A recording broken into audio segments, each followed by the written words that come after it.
Hello everyone, welcome back to my channel. My name is Katie, I am the Introverted Reader, and today's video, you can see by the title, is going to be a review on The Bones Beneath My Skin by TJ Klune. Now, this was the Introverted Reader book club pick for the month of June, and you're probably thinking, girly, you only did your TBR a couple days ago and you finished that already? Yeah.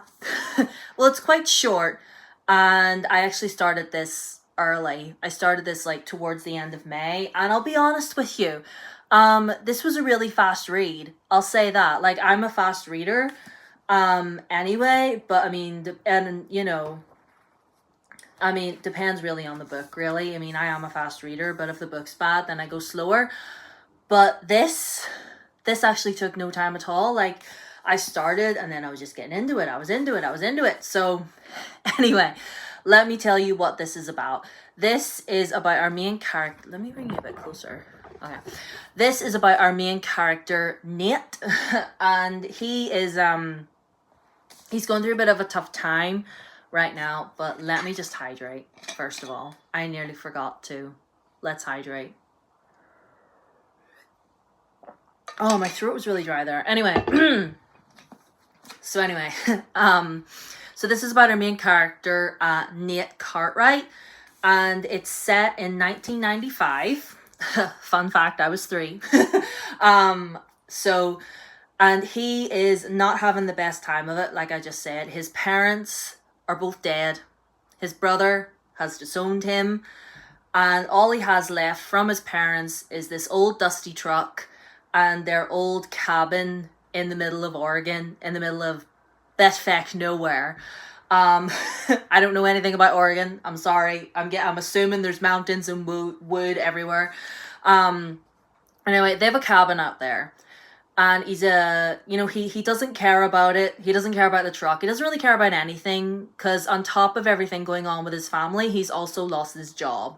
So he's going out to the cabin to just chill there for a bit. He like has it in his head. He's just like, you know what? I just need to chill here for a day or two, clear my head, and then when I'm done moping, I can pick up all the pieces and figure out what I'm gonna do next, like I always do. So there's this little bit of optimism. He's just like, I just need to be in the quiet. I just need to figure out my shit. Then he gets to the cabin, and there's somebody already in there. 2 people are already in there.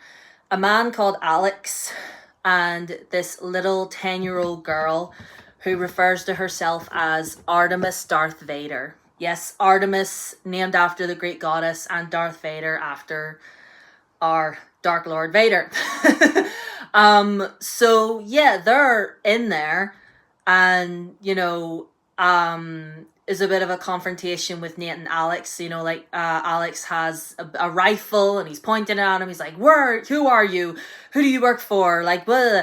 And Nate's like, what in the actual name of hell is going on? And basically Alex and Artemis are on the run. People are after Artemis for a certain reason. I'm not going to give away what that reason is. You need to read it. But people are after her, and Alex rescued her from where she was, and they need to get her to safety. He's like, I need to get her back to her family. And, at first, Nate is very like, okay, is this man deranged? Has this wee girl been kidnapped? What's going on? And yeah. And then the people that are after Artemis start, gaining on them. So all 3 of them end up going on this basically road trip, essentially, to get away from the people that are after this little girl. Now, like I said, I read this really quick. There was no dilly-dallying, there was no lollygagging. It didn't feel like it dragged anywhere. It was just like TJ Klune was like, this is what's happening, this is what we're doing, and I appreciate that. I like that in books. Let's not dilly-dally about if we've something that needs done, let's just get to it. And I appreciated that. And I did like Nate as a character. I did.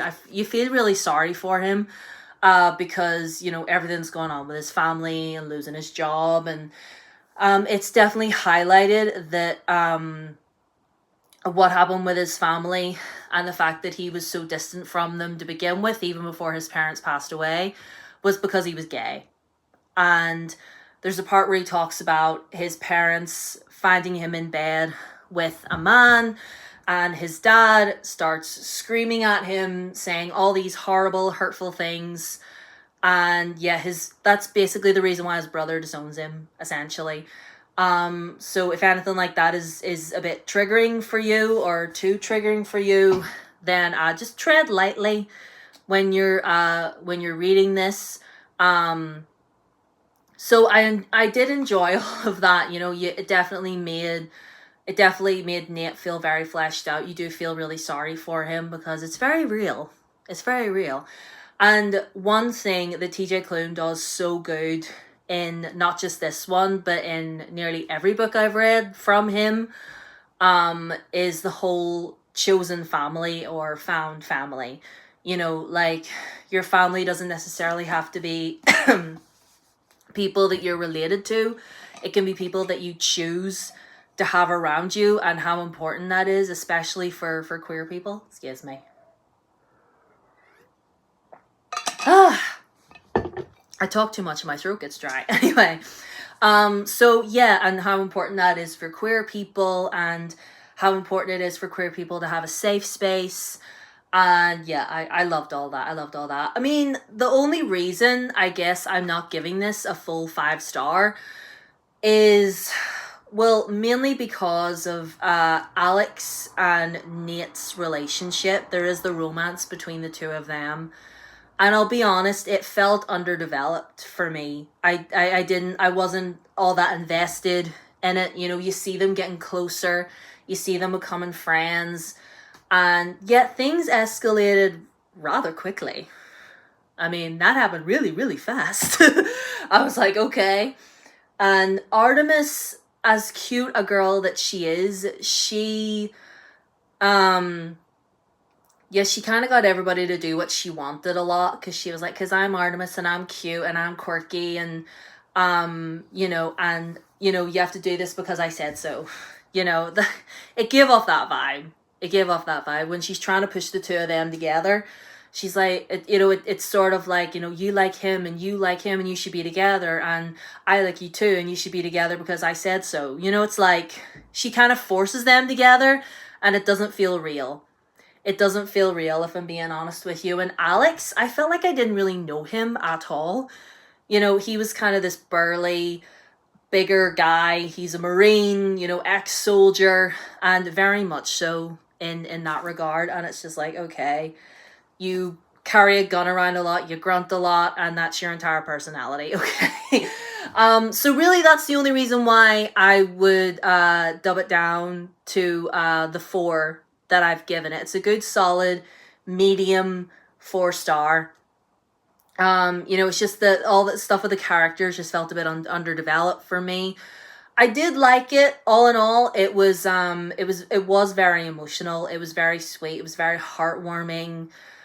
And yeah, I enjoyed it.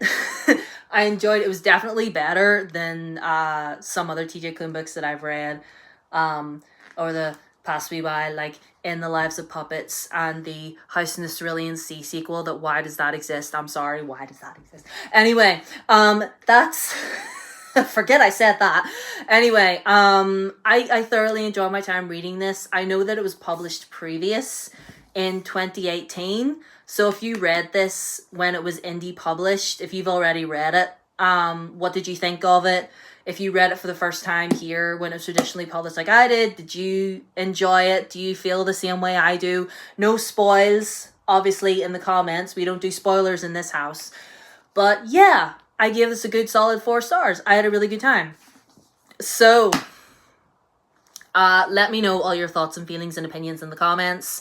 Please feel free to follow me on any of my socials, my Blue Sky, my Instagram, and my Threads. and my TikTok. All of that will be down below as per usual. If you want to leave a comment, you can. If you want to subscribe to the channel, you can. Leave a like so the algorithm knows that you like me. Ring the bell for all new content. And yeah, I will see you guys in my next video. Bye.